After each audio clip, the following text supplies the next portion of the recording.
دیکھیے اس حدیث کے ذریعے اللہ تعالیٰ نے بڑی شدید آزمائش لی ہے آپ لوگوں کی کہ آپ خالق اور مخلوق کے فرق کو پہچانتے ہیں یا نہیں۔ وہی الفاظ جو اللہ کے لیے بولے جائیں اور وہی الفاظ جو بندے کے لیے بولے جائیں تو زمین اور آسمان اور خالق اور مخلوق کا فرق ہوتا ہے اس کے معنی اور مفہوم میں۔ جس طرح اللہ التواب ہے، اس کا مطلب ہے اللہ توبہ کو قبول کرنے والا ہے، اور انسان جب التواب ہوگا تو اس کا مطلب ہوگا بار بار توبہ کرنے والا۔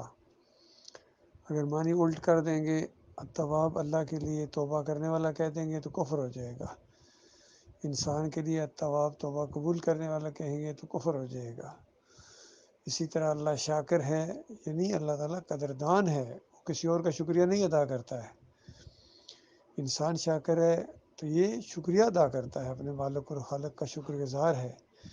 اس طرح کئی الفاظ اور بھی بیان کیے جا سکتے ہیں۔ تو سلو کا مطلب بھی یہی ہے، اسی انداز سے ہے۔ اس کی ایک اور مثال میں آپ کو دوں، جس طرح ہماری زبان کے اندر جب آپ کسی کو کہتے ہیں بھائی میرے لیے دعا کرنا، حالانکہ آپ نے اللہ کا لفظ نہیں بولا ہے، دعا کرنا، اس کا کیا مطلب وہ سمجھے گا؟ بتائیے کیا کروں میں اس کے لیے، یا اس کے ساتھ میں کیا کر سکتا ہوں؟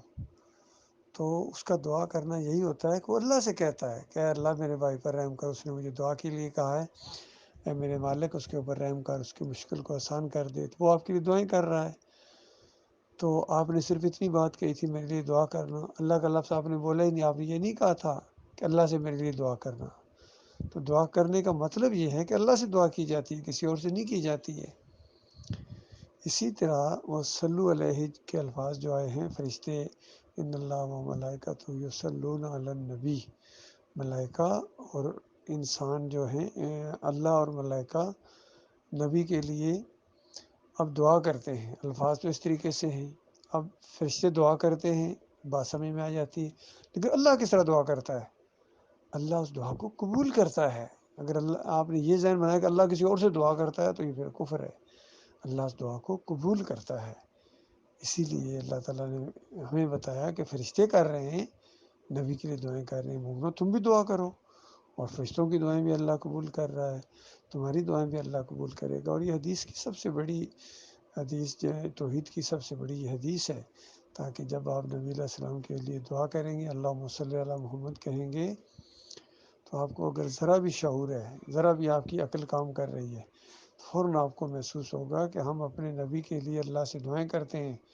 نبی جو ہے اللہ کی رحمت سے بے نیاز نہیں ہے، بلکہ محتاج ہیں اللہ کی رحمت کے، اور ہم پچھلی قوموں کی طرح نہیں ہیں جنہوں نے اپنے نبیوں سے دعائیں مانگنی شروع کر دی تھی، بلکہ ہم اپنے نبی کے لیے اللہ سے دعا کرتے ہیں۔